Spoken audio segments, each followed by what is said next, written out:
Hello everyone, I'm Randy Arrington and welcome to the 34th episode of Page Valley Living.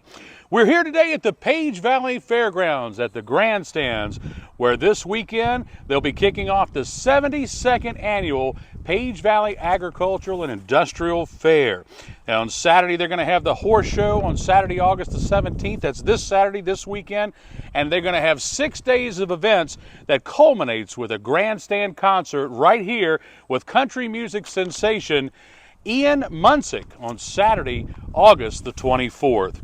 We're going to be talking today with Stephanie Breeden, the president of the Page Valley Fair Association, about all of the events that are coming up over the next week or so, from livestock shows, sales, and exhibits to truck and tractor pulls, and of course, True Grit rodeo, and the perennial favorite, the Demolition Derby. They had the beauty pageant this last Saturday, and early ticket sales are already underway for this 8-day event that is expected to draw more than 5,000 visitors each and every night.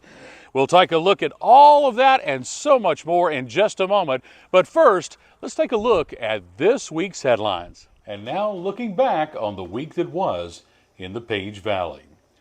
Despite recent rain from Tropical Storm Debbie, local farmers who raise grazing animals are eligible to apply for help with grazing losses due to this summer's drought.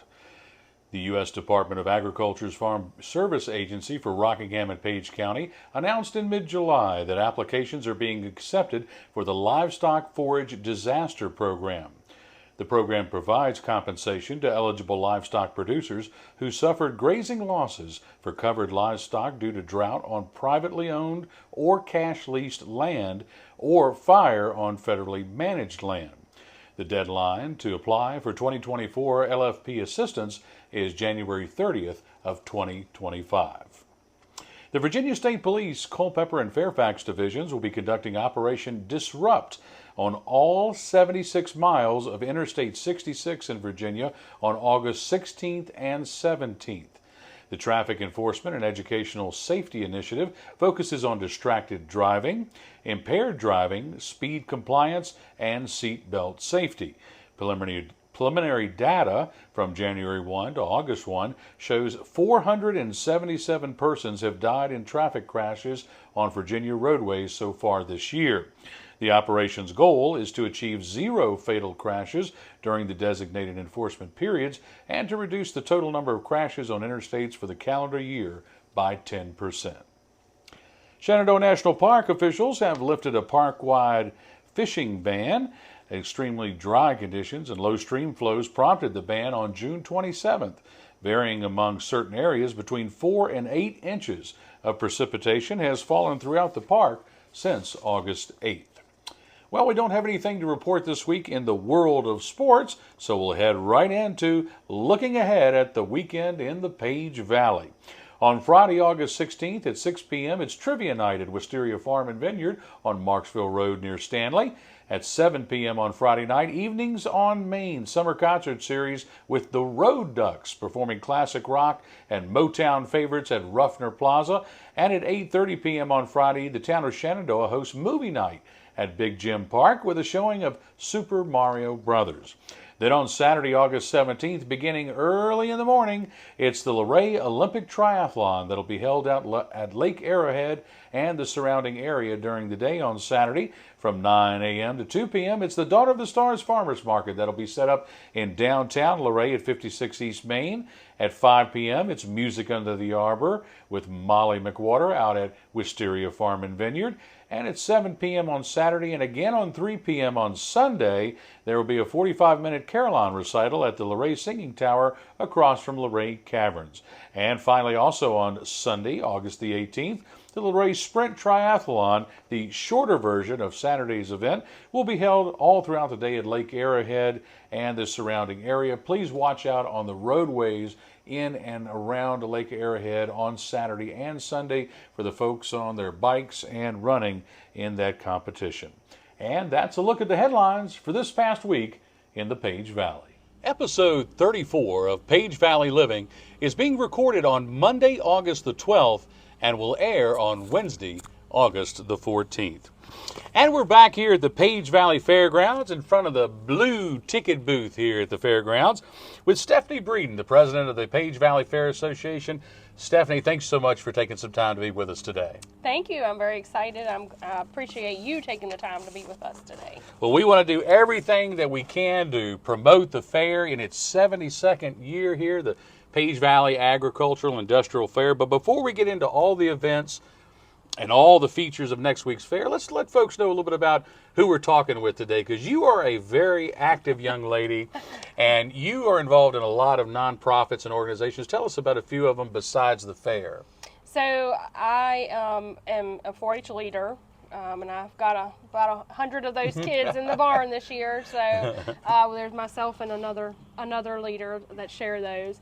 My husband's the captain at the fire department, so he'll be in the food booth when he's not in the barn with me, or not getting dragged into other volunteer opportunities here at the fair. My boys are also in the fire department, and I also am a member, and so are my boys, of the rescue squad. Ooh, and a mama and a Grammy. And a Grammy, and you work out at the circuit court and at the Commonwealth Attorney's Office. Commonwealth Attorney's Office. So you don't have a lot of free time, I do you? do not. That's okay. And you have a deep history with the fair. Your grandfather and your father have been involved. They've both been past presidents, yes. I believe is correct. Yes. And you talked about your husband being involved with the fire department. He'll be out here selling food and all of that. So you've got a lot of folks directly involved. And as I just said, grandfather and father were both past presidents. What is the best piece of advice that either one of them gave to you over the years since you've been acting as president? Dad and I have probably had more conversations about actually being president. Granddaddy and I would talk about things about, when they were building this, or how much this cost to build, or how they were going to pay for things. But as far as advice, I would say a lot of that came from Dad. And, he would talk about that a lot of members on the board, don't tear this up, because there's a lot of people that really care about the grounds and making things look good, and being here for the community and serving the people, keeping, being patient with volunteers and the public, just things like that. So. And having grown up around the fair, I mean, literally spent your entire life here at these fairgrounds. Do you have some early fair memories that you'd like to share? I do. So there's probably not any of my childhood memories that don't somehow relate to the fair, but my nanny and my grandma both were the ladies that would you would come and put your entries, your crafts, your sewing, your canning exhibits, as a youth. Yeah. Put your exhibits in the 4-H youth exhibit building, which is now just the youth exhibit building. But so I would come here and be here on Mondays all day, and get to see the rides come in, get to see the Elephantier trailer when that came. And then, as I got older, I became a 4-H member, so I had my animals here, and I would come to the fair every morning with my granddaddy at 7 a.m., and then I would stay until he went home at Lord knows what time that was. So, yeah, I do have so many memories. You still got your old ribbons? I do have my old ribbons. Got a few blue ones? I have a few blue ones. Nice. But more than anything, I have the memories and a lot of friendships that came from 4-H and those learning experiences from being a kid. I think you epitomize the whole background of the fair in terms of what it really is meant to be, and it's family time, and your family has really been as dedicated to it as any I can think of. Now, normally, I would be asking you, what's new at the fair this year for the 72nd annual Page Valley Agricultural Industrial Fair, but you guys have stuck with a lot of the old favorites.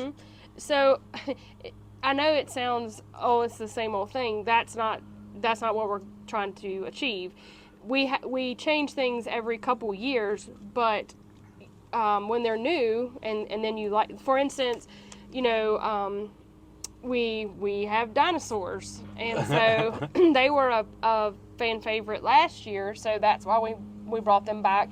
The show's going to be bigger than it was last year, so the rodeo, we do that, and then we change things up, and then we'll have it. I think it's been 15 years since we had it. We had it last year. I don't know that it will always stay, but it's something that people really enjoy. It is free. When you come through the gate, you can go to that rodeo. You do not pay extra for it. Right. Things like the truck and tractor pull, those are not just fair favorites, but those two are also things that are a lot of families' traditions. Right. One of my 4-H'ers pulls a tractor that her granddad pulled, for years and years. So it's exciting to see those generations continue that, and I know it is for those families. Yeah. The Derby, the same thing, like Yeah. I have people that are my age that now their children are in the Derby, and now they're on the sidelines. So it is a lot more than just coming to watch. There's a lot of tradition there. There's a lot of memories that they make every year. So. And you mentioned the dinosaurs. I remember seeing that show. My daughter and her friends loved it. And what I wonder is, you said it's a live dinosaur show. Where in the world do y'all keep those things? You said you've been nursing them all year. We have. We've been making sure they're well fed and cared for. And so we're coming back. They've grown, I understand. I saw them. They were live. Yes. So we're excited that the dinosaurs are going to be here. They're going to be down on the end next to the Luray Fire Department food booth. So. Now, something I know that's new the last 2 or 3 years is the beer garden. Now, yes. Has that gone well? And I know some folks were a little reluctant. Have you had any problems with that? We have not had the first problem with it. Good. It's been here. Some folks have enjoyed it. We have had no problems with it whatsoever. So It'll be back. Excellent. And as you mentioned, True Grit Rodeo is coming back this year, this year, and that does seem to be popular. They do all sorts of things: bull riding, calf roping. Some bronc riding, I think, barrel racing. So it is a lot. It is a lot of family fun, and of course they bring their clown, and so. And that is, as you said, also free with front gate admission. There's only one thing that's going to cost folks extra, and that's the exactly Saturday night entertainment. We're going to talk about that in just a moment. Now, of course, you have mentioned truck and tractor pull, big. That's also family traditions, groups that are involved with that who come from all over to participate in that, and especially the Demolition Derby. Everybody loves a Demolition Derby. So what is it about crashing up old cars that brings such a big crowd? I mean, I guess it's like the wrecks you watch on the NASCAR race. Everybody likes the wrecks. Maybe it's I've never been in a Derby car. Can't say that I probably ever will be. Right. I admire those that do. But I mean, maybe it's just their way of getting their aggression out. Maybe, I don't know. It's fascinating to me. I know there are so many rules and regulations that they have to follow, and it is almost an engineer project, I would think. So many safety rules, that sort of thing. But it is very interesting. It keeps your attention. Oh, young and old. So. Crash them up, bang them up. All right, so that's a Friday night, the Demolition Derby. On Saturday, August the 24th, your biggest act of the week, country singer Ian Munsick is going to be here. He's a native of Wyoming. He's got his second album out called White Buffalo. It's got 18 tracks on it that, quote, paints a stampeding, spirited portrait of the American West, including hard-working anthems, mountain time odes to family, and unfiltered tales of romance. Now, how does the fair go about choosing its headliners for entertainment, and how did you land on Ian Munsick? Well, believe it or not, we start working on entertainment. Randy, honestly, we'll start working on 2025 fair when we come back here in September, 2 weeks after this fair ends. Yeah. So we really delve into entertainment and try to almost have it wrapped up in January. Okay. We do go through a booking company. They help us decide who's on the charts, where they're moving, what genre we're going towards. Who's in your price range, probably. Absolutely. They help us find contracted stages.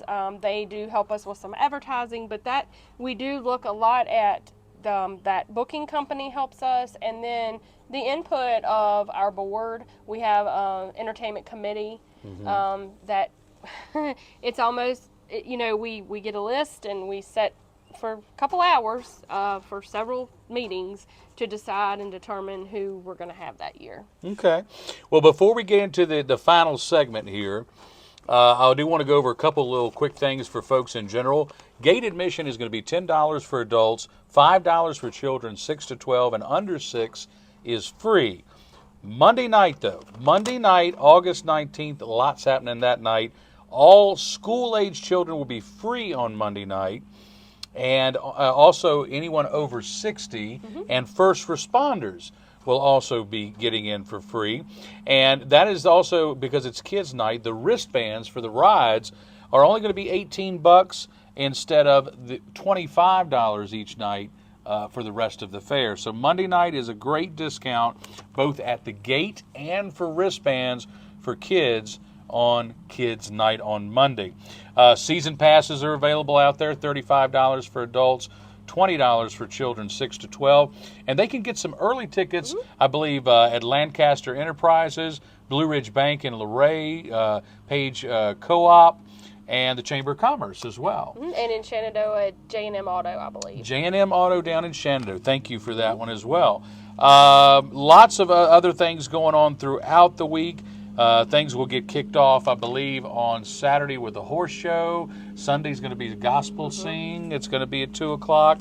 All sorts of things going on throughout the week. Check out the website. I think it's pagevalleyfair.org. pagevalleyfair.org. You can check out and get the full lineup of everything that's going on, dinosaurs included, and a lot of free music over at the pavilion as well. So there's lots of things going on. Now, we're going to enter our last phase. We're going to finish up by playing a quick sort of Q&A game called the 5 W's. I'm going to ask you 5 simple questions about the who, what, when, where, and why. Okay. Are you ready to play? I think so. All right. Some of these you've actually answered already for me. Who shows and sells livestock at the fair? Do you mean specifically? Well, just the groups. Oh, like I'm trying to give a plug to the kids. So 4-H and FFA, there are 2 4-H livestock groups: the Page County Junior Stockman, Page County Senior Livestock, and then Luray and Page County FFAs. The middle schools also have FFA programs. Okay, and you said it's almost 100 kids? Yes, we are.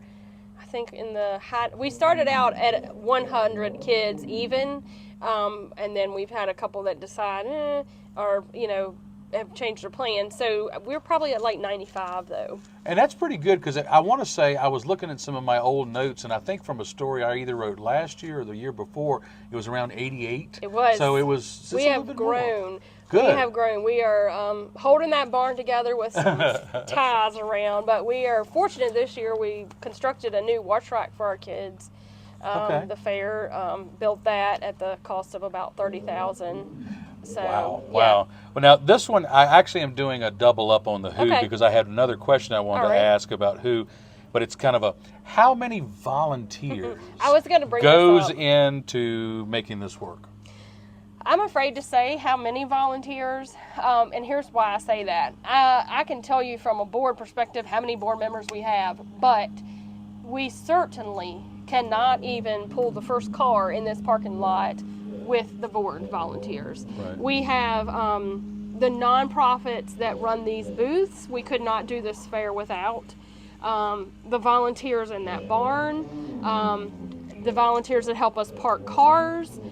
I mean, I can't tell you. Not only can I not tell you the number of volunteers we have, but the amount of hours that people put in, the community puts into this fair. Right. I can't tell you how many of the people in the booths probably are on vacation next week. Wow. And that's their own time that they're taking to make the fair possible. Wow. So I really want this to be about the community, and I feel like this, that is what encompasses the community. And folks, if you can hear in the background, they're testing the audio system here. They're cutting the grass. They are getting ready for this fair, and they're going to be setting up rides here in a few days coming up later this week. So we did the who, doubled up on the who, but what makes a successful fair? At the end of the week, what do you look at and say, this was a success? Well, I mean, there probably are a lot of successes. For one, that everyone is safe. that everyone, came here and they were able to make good memories with their family and spend time with their family. Obviously, everybody here's got to make a profit. Right. Because So we've got to run. ticket sale. Yeah. Yeah. So there are a lot of what makes it a success. And really, there could be one success story, and I think that would make it all worth its while. Yeah. Is it the person that gets the full pull in the truck and tractor pull? Is it the winner of the Derby? Is it the fan that gets to meet Ian? Yeah. Or is it the grand champion? There's so many. It might be a blue ribbon that Your peach some poor preserves. old lady Yep. spent a week working on her That's her right. pie or cakes Yes, or and whatever. that we hope. Yes. And you've already answered this one, so I'm just going to say it, and we're going to move on. Okay. The when does the planning begin for the fair? And it's pretty much year round. Yeah, so it doesn't stop. Yeah. we'll move right on. We start our budgets in usually November, December. Right. So. Right. Where is your favorite spot on the fairgrounds? It could be for any reason.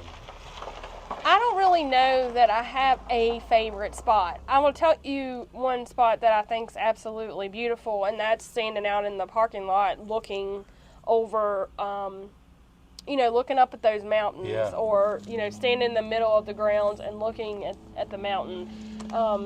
It's so wide open, and it's peaceful here when you're here and you're by yourself, so it's hard for me to put my favorite place, when my kids were in that barn, that was my favorite place. Right. I don't mind being in the food booth and putting together hamburgers or waiting on. I don't mind being in the bathroom, having to clean bathrooms. I don't mind any of that. So I can't really say what is my favorite place to Well, be you're here. right about the setting and the backdrop. Having been here several years and photographed the fair for the newspaper and different things, there was no bad backdrop. There was no bad angle because, you're either getting, Massanutten or Blue Ridge or something, in the background. All right, we're going to wrap it up here with a last question. We always end up on the why, and we'll do a final plug for the fair and wrap up here. Why should someone who has never been to the Page Valley Fair come out to the fairgrounds next week for the 72nd annual Page Valley Agricultural and Industrial Fair? Well, I feel like come out and see what this community has to offer. See the hard work of all the individuals that have taken their time to put in their exhibits, to bring their livestock, to show off their motorsports, to show off their tractors or derby cars. Bring your pal, eat some fair food, and just take time to relax and enjoy yourself. There is so much to do at the fair. It is wonderful. You guys do a great job, folks. It gets kicked off with the horse show this Saturday on August the 17th. Then Ian Munsick will wrap things up on the 24th, and a whole lot in between, from tractor pulls and truck pulls, and the rodeo coming to town, and the Demolition Derby. Don't forget about that. We got live dinosaurs, for goodness sake. And everybody loves meat on a stick, and that's my favorite thing, to come to the fair and get meat on a stick. So I'll tell you what. Cotton candy and... That's right. Candied apples. Absolutely. Well, once again, we want to say thank you to Stephanie Breeden. Thanks for talking with us today. And, thank you for everything you've done for our community and everything you will continue to do. There are so many hardworking volunteers here, so I appreciate everyone's, Well, I mean, inside and outside the fair. Well, thank you. We also want to say thanks to Eleanor Arrington for all of her work behind the camera and in the editing room this week. And if you've enjoyed today's show, make sure you hit that like button, share it with a friend, and subscribe to our YouTube channel at Page Valley News. And finally, as always, make sure you visit our furry friends down at the Page County Animal Shelter and help them find a forever home. For the 34th episode of Page Valley Living, I'm Randy Arrington saying until next week, make sure you enjoy that Page Valley living.